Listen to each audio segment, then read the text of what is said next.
All right.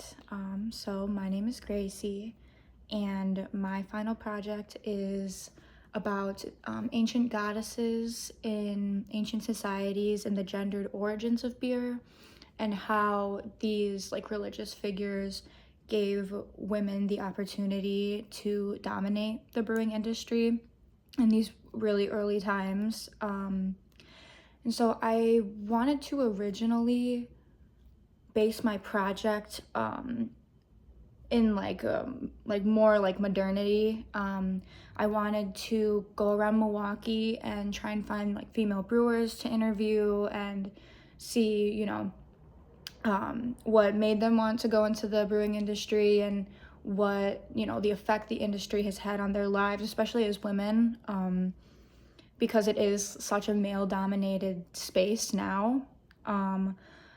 But after my surgery, obviously it was, really hard to get around. And so I was still planning on kind of focusing on modern female brewers.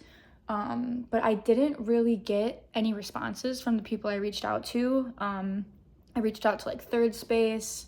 I reached out to Barley's Angels, which is a community group in Milwaukee that kind of centers on women who enjoy beer, women who brew beer, women who own breweries, work in the restaurant industry, all that.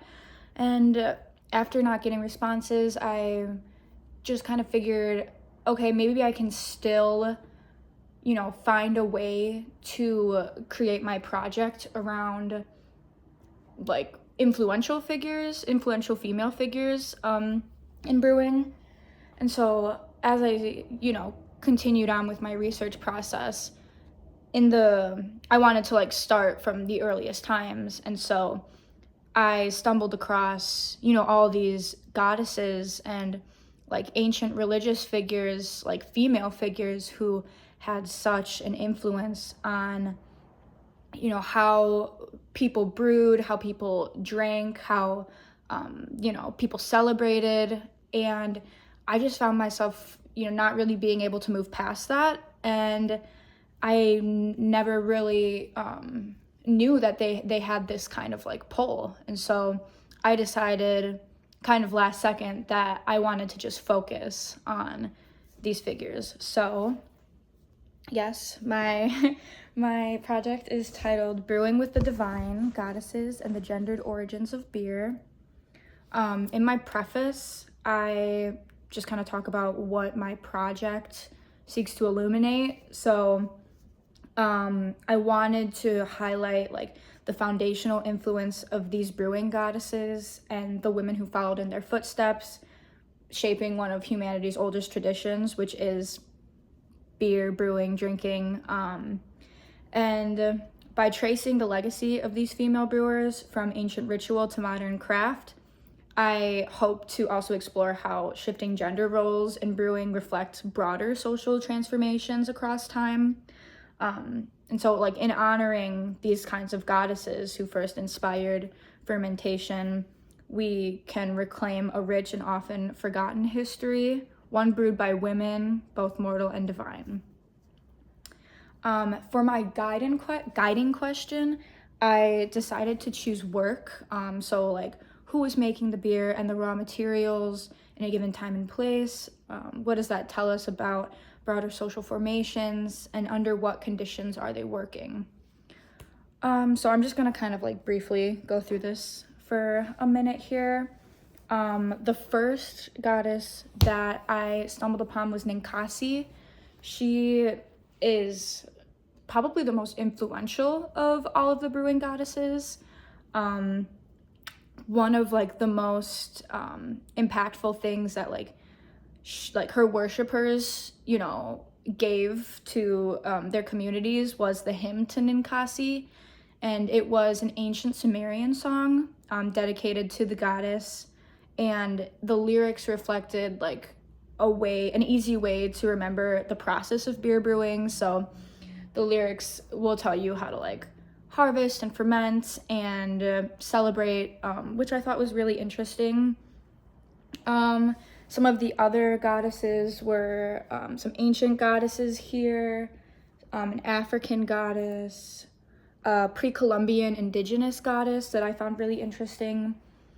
But I think, in my opinion, my biggest takeaway from this project was seeing like the cultural implications of how these ancient goddesses like gave women a place in these very patriarchal ancient societies, and they were able to, you know, have like economic mobility. They were able to, you know, be respected, especially in religious scenarios, which, I mean, we know that there are many religions where women are not included in the process of, like, just for example, my mind goes to, like, you know, the conclave, because it was so recent, and like the choosing of the new Catholic Pope. Like, women aren't even welcomed into that process. And, you know, even if it is tradition, it's inherently, you know, misogynistic, and it's leaving out half of the Catholic population to choose a leader. And so I found it really, really interesting that in, you know, like thousands and thousands of years ago, these women had such strong roles and were able to be highly respected for them. It elevated them. It offered them, you know, something to study, something to become experts in. It's, I also thought one thing that was really interesting to me in my research process was that a lot of these goddesses were also goddesses, or some of them were goddesses of like childbirth. And so it positioned brewing as an act of like feminine creation, which is, you know, in turn akin to birth, the birthing process, and, you know, creating life and nourishment. And in the end, it formed it provided a form of resistance for these women to colonial and patriarchal suppression in ways that they hadn't seen before. So yeah, I really enjoyed researching this. I, you know, wasn't entirely sure how it was gonna go, but I had a lot of fun, and I am, you know, really interested in just the background of, you know, these goddesses. I had really no idea how deep it went, but yeah, so that's my project. Thank you. And thank you so much, Jennifer, for being so flexible with me and giving me the time and space to heal through all of this. It's been very difficult, but you've been very, very kind and accommodating, and I appreciate that so much. And I loved this class. I'm definitely gonna recommend you and it to all of my friends who are still, you know, in college taking classes. And yeah, hopefully I will see you around next semester. Hope you have a great summer. Thanks again.